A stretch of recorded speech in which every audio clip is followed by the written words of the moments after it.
What is up guys, Everything Flash here. If you're new to my channel, I post various DC TV and movie related videos. Make sure to enable the notifications button to not miss out on new uploads. In this video, I'm going to be talking about every time Superman and the Flash have raced, and what the outcome was. Let's get started. The first time both of these heroes faced was in 1967, when the UN Secretary General approached the heroes with an idea. He proposed a race around the world to help raise money for a fund meant to help developing countries. Realizing the good that the race would do for the world, the pair agreed. The race began in America, but it was a worldwide race. Superman wasn't allowed to fly and had to swim through the oceans, while Barry had the skills to actually run on top of the waves. On dry land, the runners were neck to neck. The race was a close one all the way through until Superman and the Flash stumbled upon the fact that gangsters had set up illegal wagers on the race. It didn't matter who won, the world's black markets would benefit. Not wanting that to happen, the two decided to end with a tie. By having neither hero win, it kept fans of both from being too disappointed. Later that same year, events conspired to force the Flash and Superman into a second race. While the first race had been in the pages of Superman, this follow-up took place in the pages of Flash. After making their way to the Justice League's headquarters after a case, the heroes found a pair of alien criminals named Rock and Sorbin waiting for them. A pair of aliens whose culture revolved around betting. The duo claimed that if the Flash and Superman didn't race again, this time across the entire Milky Way galaxy, then both Central City and Metropolis would be vaporized. If the heroes kept the second race clean, only the loser's home city would be destroyed. Reluctantly, the two supersonic heroes agreed. After blasting the Flash with an invisible aura that allowed him to move and breathe in outer space, the race began. During the race, Superman realized that the two villains back on Earth weren't actually who they said they were. It turned out that two Flash villains, Professor Zoom and Abracadabra, were really behind the race. The whole thing was a trap to kill both the Flash and Superman in deep space. Only by working together did the heroes survive. However, just like the last time, no one really knew who actually won the race. 3 years later, another race was set up. This time the Guardians of the Universe, the beings who the various Green Lanterns work for, asked the heroes to once again race across the universe. It seemed that a large group of anachronoids, beings who move faster than light, were making their way across the universe.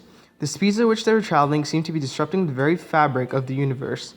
Only having someone move in an opposite pattern across the night sky would keep the universe from collapsing in a fold in the space-time continuum. Superman and Flash agreed to help. In order for Barry to survive in space, the Guardians granted him a medallion. Powered like the various Green Lantern rings, the medallion kept Flash alive in space and gave him an energy track which he could run on.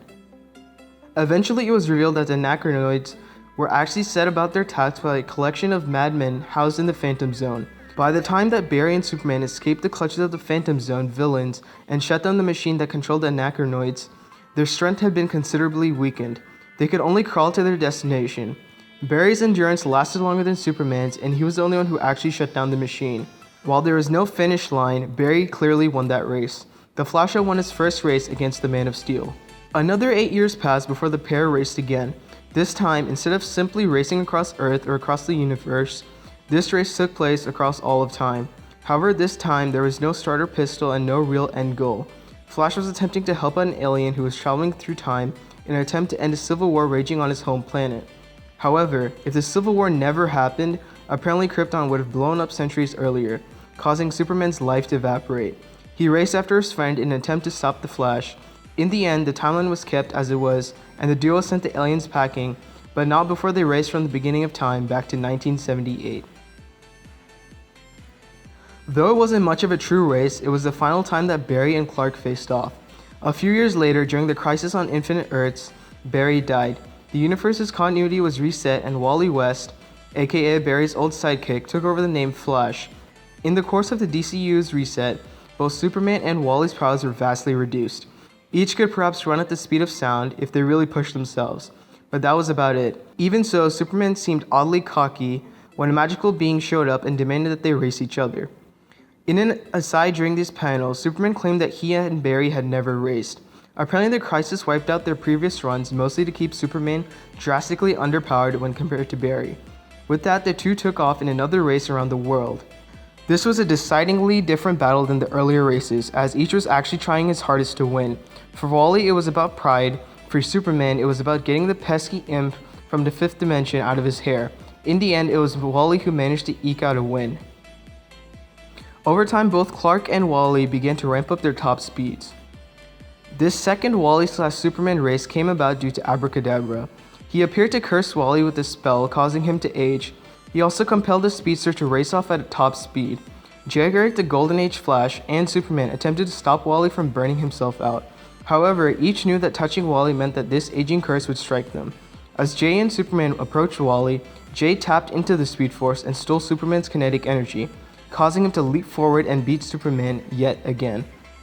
This officially meant that Jay Garrick was also faster than Superman, but only because Jay cheated. Finally, Barry came back to the DCEU in the pages of Final Crisis. As he began to investigate just why he'd come back, he began acting a bit erratic. Concerned about his revived friend, Superman attempted to race alongside Barry and see how he was doing. He then told Superman, "All those years I was holding back." Not wanting the company, Barry blasted away from him and proving once and for all who was really faster.